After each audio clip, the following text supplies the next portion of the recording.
Firstly, I would like to know the purpose of the meeting today, or the purpose of this occasion today, why we are gathered here today. The question is referred to? I think anyone just to highlight us of the occasion today and the specifics of why we are actually here and the time here. King, can you answer that one for them? Would like to answer the questions.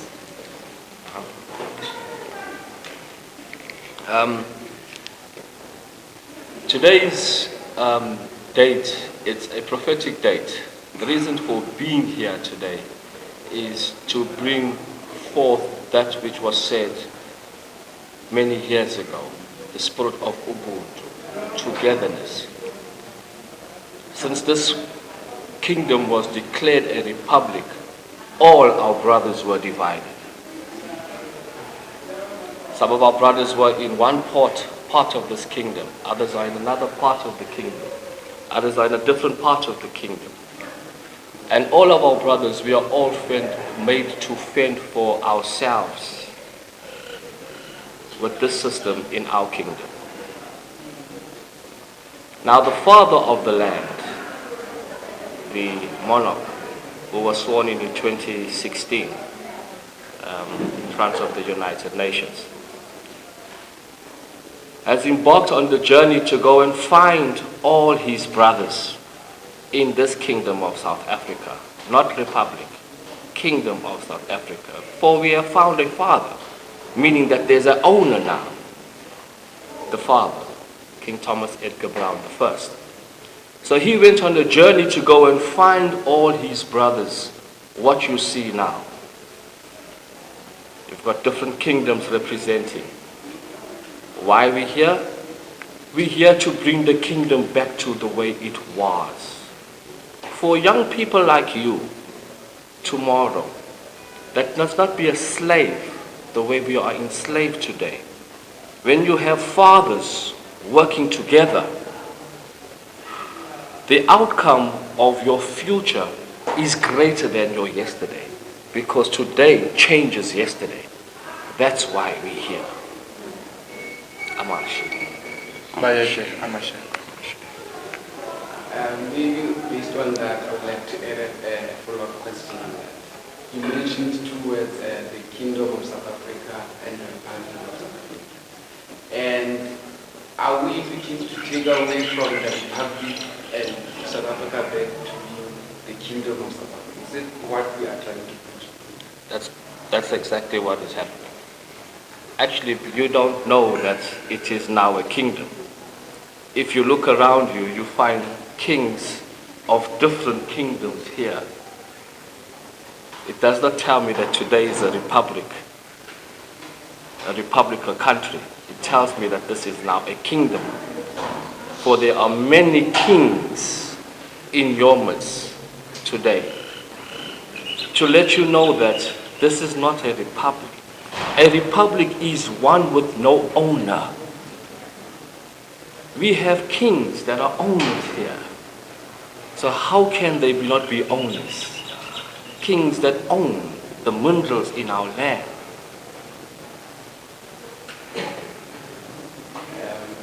So, no republic, but kingdom. Because if we continue acknowledging as a republic, it means we do not acknowledge our father. It means we do not acknowledge our sons that you see around you. This is a kingdom.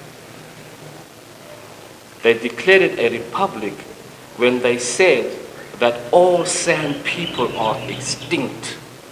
Now they declared it a republic. But there we all sit here, all my brothers, and you young men, and all of you, sand people.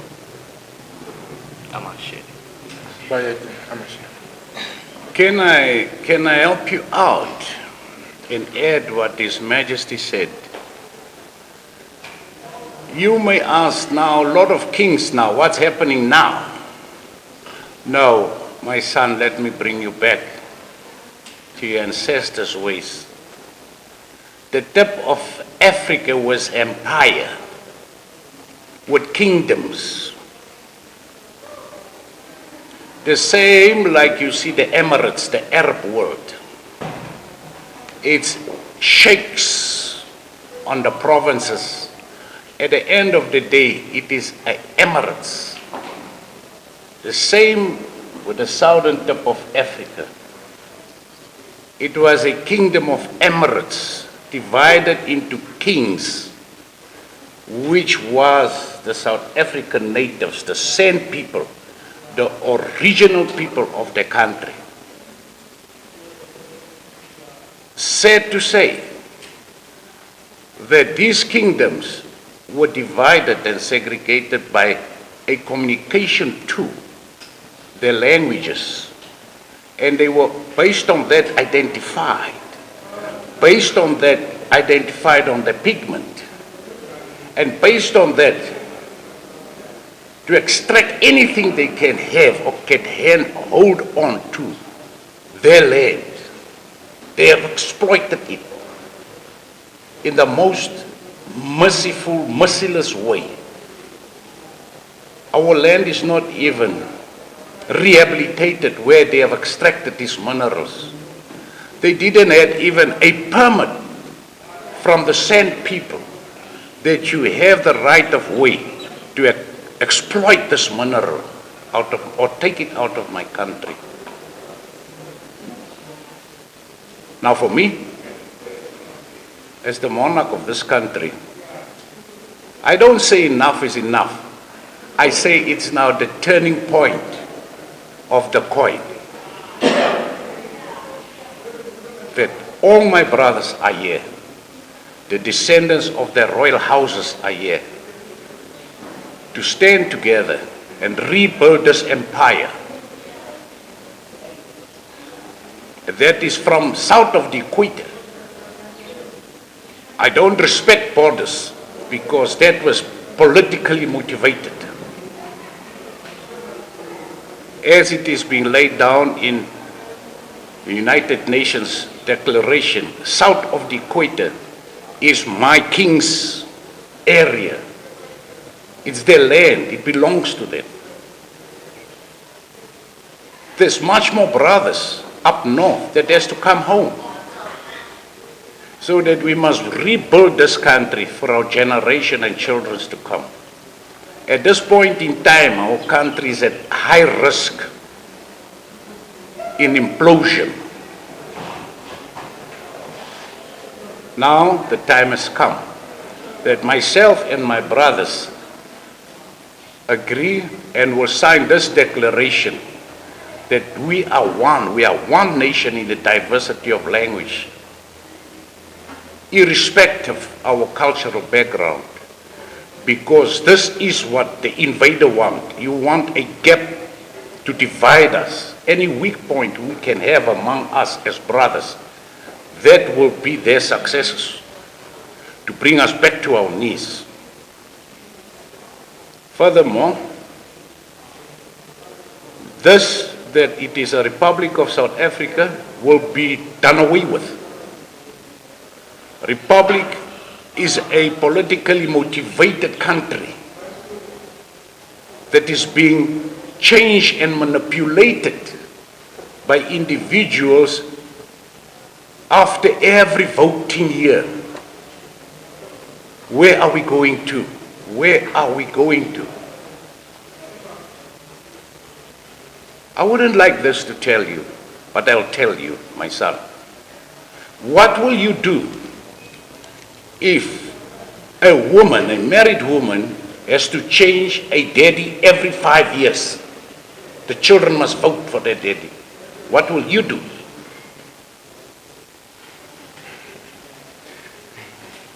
Now this is the same with politics. Every time we have to receive a new daddy every 5 years. Where are we going to? But instead, our ancestors has given us the best tool how to lead and guide their grandchildren is to put kings there. that is there for 99 years and even over, so that that king must be kept responsible, liable, and accountable for his people. But instead, politics, the other side of the wing. After 5 years, where must I get you? You that have given me the rights of property. You have signed me a certificate. You have given me and promised. Where are you? I think, don't make my people and my country whores. We are not. We are respected San people. We need our leaders, our fathers back where they belong to, so that they can see physically and feel for the people and take accountability and responsibility for their decisions they make for the people. Change the constitution to suit you and to protect you. What is that? When you're wrong, you can't challenge the wrong. It's wrong. When you're right, you can't challenge the right. You're right. Thank you for that, to give me and explain you that. Thank you so much, King, for the explanation. I would just like to add two short block questions to King based on what he said. Based on the issue of land, do we have a policy within our kingdom that will deal with land redistribution and exportation? Do we have that within the kingdom to deal with the issue of land?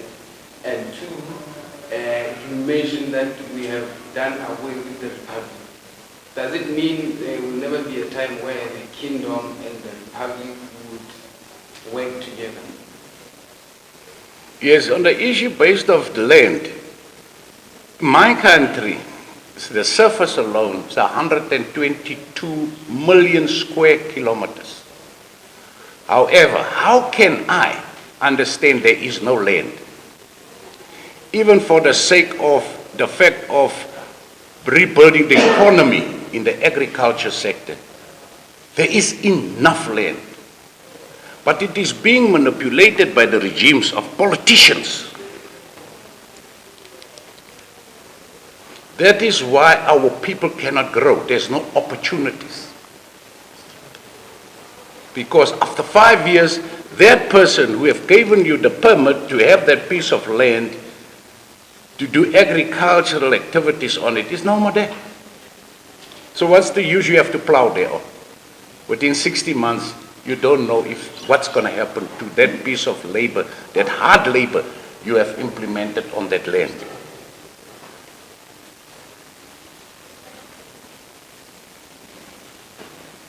Now, if you can remind me what was your second question, because your father is taking it out of the deeper side of the treasury case of your forefathers to give your answer. And thank you so much for your answer. My second question was, you said the republic is now done away with. Are we looking at a phase where the kingdom and the republic, there will be a phase where they will work together?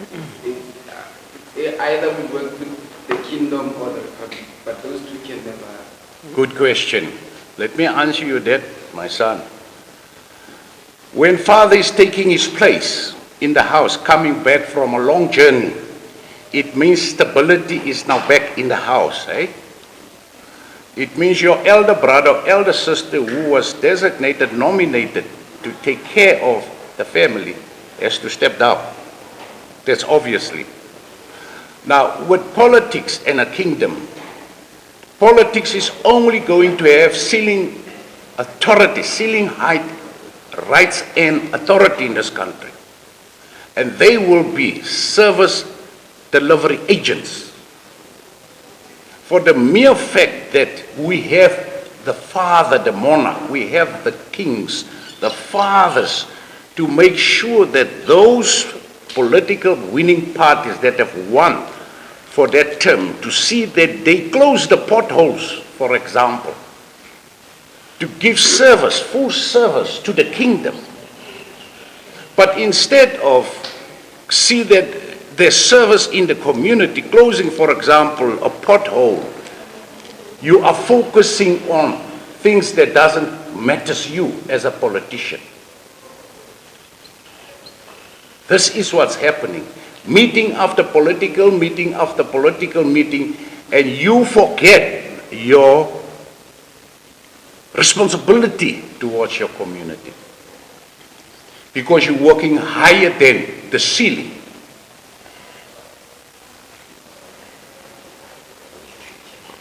Thank you. I'm a share. But I wanted to add on what you have said to Your Majesty, on the question that he was asking about the Republic and the Kingdom. Yes, can I answer that one? The Republic and the Kingdom. Are you ready? Just show me with your thumb you're ready. What concerns the Republic and the Kingdom? It has to be an example I give you. To get airborne, you must be well balanced with wings. Now we have the political wing this side and the cultural wing this side. But now the cultural wing is stagnated waiting for the political wing to get repaired. It's damaged, it's completely damaged. The community, the plane can't get airborne because the nation can't get airborne because of the damage being done to the political wing. It means excessive rights is being given to the one wing. And that makes the plane not to get airborne. Now in reality, our political leaders in this country that upholds the Republic of South Africa, they have excessive, over-limited rights that then overrides the cultural houses, His Majesties, the kings. They have virtually no right at all, the fathers of the nation. Because of what? They are flooded with rights that doesn't even fit in their portfolios as political leaders. So it cannot work anymore, politics. Because politics work in Europe, because Europe has no minerals. They have to negotiate to keep the European economy alive. But in Africa, you need a father, because the minerals is in the house and in the hands of your father. He will know how to share it the right way and not the political way, which is the corrupt way.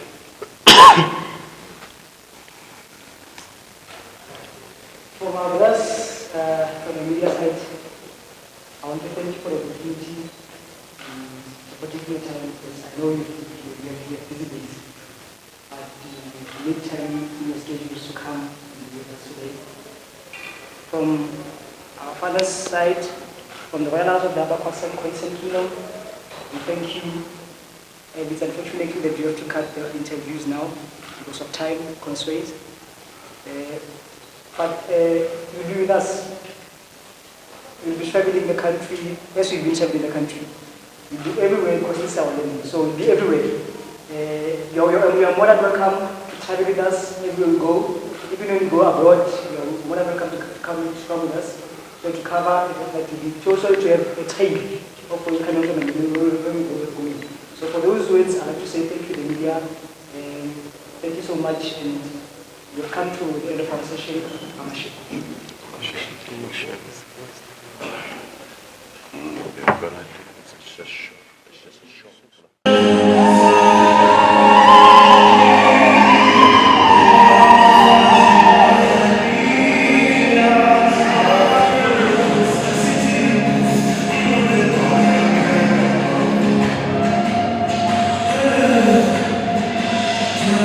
Yeah.